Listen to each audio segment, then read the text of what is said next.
So is TikTok really getting banned?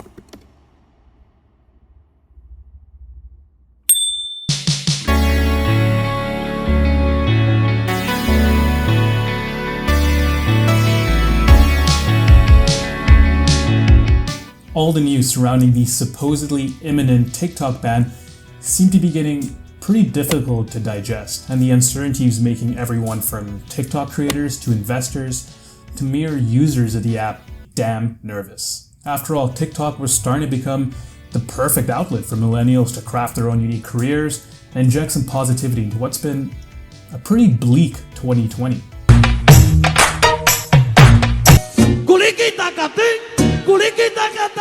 I mean, if you choose to look at it that way. Now, we've seen countries like Australia resurface some pretty important conversations concerning data ethics and privacy with respect to TikTok, and India went one step ahead and decided to part ways with the Chinese tech giant altogether. And as of the time of this video's release, President Trump has given ByteDance a deadline of September 15th to close out a deal and sell its domestic operations to a US-based entity, or just face a potential ban in the country. But we've got ourselves a pretty fascinating bidder. Microsoft, in what seems like an unusual effort to possibly rewrite itself as more of a consumer-facing business, has expressed interest in actually acquiring TikTok's operations in the US. And while the move seems rather strange at first, it could actually position themselves as a worthy competitor to some of the biggest names in the social media scene, and even help influence their existing array of products and services to correct any gaping issues or even deliver a wealth of actionable insights. Excuse the rather obvious data cliche. And you guessed it, a key takeaway of this potential buyout is the prospect of utilizing TikTok's priceless asset, their data. Microsoft themselves stressed the importance of using private data in an ethical fashion in their latest blog post, and most importantly, reassured the wider community that the data would stay within the United States. And who better to trust than a non-Silicon Valley-based software giant that had nothing to do with the most recent antitrust Congress hearing? Well, first, to be clear, I think what you might be referring to happened on Twitter, so it's hard for me to speak to that, but I can talk to our policies about this. Yeah, I'd say it's no coincidence that a Facebook or a Google stayed out of this one. Regardless, the entire TikTok saga has shed light on the wider issue of data privacy, not just within the political context that concerns two sovereign nations in China and the US, but also within a more domestic context. People want more accountability and transparency regarding how their data is being used, and actually want to witness legitimate digital safety protections being implemented at a much larger scale. ByteDance is claiming that TikTok's user data is stored in servers in the US and Singapore, where Chinese jurisdiction is pretty much out of the question, but the uncertainty lies within where that data actually ends up and how it gets transferred, as well as the app's fairly ambiguous privacy policy. After all, we know that three aspects of user data is being collected by TikTok. That is, their geolocation data, basic app information, and device information like your international mobile equipment identity, which you can think of as your phone's social security number. It's the best analogy I could think of. So it's pretty fair to say that people want to know where their data is actually going and who's collecting it. But we know for a fact that most big tech companies actively collect and manipulate data in a myriad of ways, posing all the familiar issues with data governance. Heck, every well-known company in the Valley is pretty much doing this.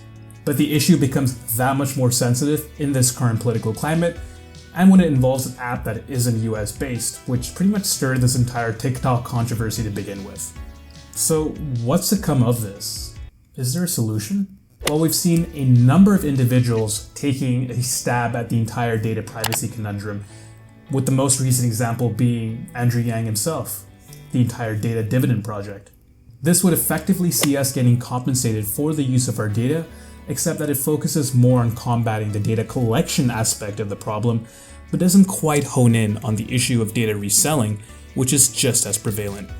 Lawmakers like Sherrod Brown and Ed Markey also proposed a couple of bills that effectively aim to enshrine privacy as an actual civil right. But there's been a fair amount of resistance to these proposals and whether an effective data tax would actually deter companies from leveraging user data. In other words, we're yet to find the Goldilocks solution to the delicate issue of data privacy. And we can only hope that Microsoft or any of the other bidders bring the data privacy vision to fruition with this TikTok deal. Damn, you gotta admire that wordplay. But from Microsoft's case, would it really be a smart, let alone feasible acquisition in light of the entire Mixer fiasco? Well, if we do a bit of research into their more recent buyouts, we can sense a bit of a pattern. Microsoft bought Mojang, the company that brought you Minecraft, LinkedIn, a platform that's been pretty much unrivaled in the professional social network scene, and even GitHub, which has been the go-to version control platform for most developers. And in all these acquisitions, Microsoft has let these companies run independently within their umbrella of products and services, while still leveraging and tapping into data that could potentially transform the rest of their products, which is likely a strategy they'll continue to employ with TikTok should they close out that deal. And mind you, it's looking like a whopping $50 million buyout, although we'll have to wait on the news regarding an actual valuation. But let's say the deadline passes and TikTok actually gets banned. What does the future look like? And how can you get your fair share of 15-second dance parodies? God damn it. Well, it turns out some platforms are already giving TikTok a semi-run for their money. Instagram Reels is the latest entry in the line of TikTok alternatives, letting people create up to 15-second long videos. Robbie Stein, Instagram's product director, said that he thinks TikTok deserves a ton of credit for popularizing the format in this current space, but maintained that the two products aren't alike. And ByteDance's response? A plagiarism accusation. This really is a tech cold war. And Snapchat's also rolling out a TikTok-style music feature that isn't technically designed to position themselves as direct competitors, but it still might be seen as an effort to consolidate on TikTok's potential demise. And despite TikTok's efforts to support its creators with its massive $2 billion creative fund, you still probably will see an influx of creators on platforms like YouTube and Instagram. Can't wait for that. Whatever the case, it looks like the tech world is in for quite a ride. And I'd be interested to see how all the relevant stakeholders navigate through TikTok's potential ban, which we don't even know will happen for sure. But anyway, I'd love to know your thoughts and get your take on TikTok. Do you think the app is here to stay in the US or any of the other regions that have expressed concerns? I'd love to know. So go ahead and leave your comments down below and give this video a thumbs up if you enjoyed it, and feel free to subscribe to the channel if you're new. Thank you so much for watching, and I'll catch you guys in the next one. Cheers.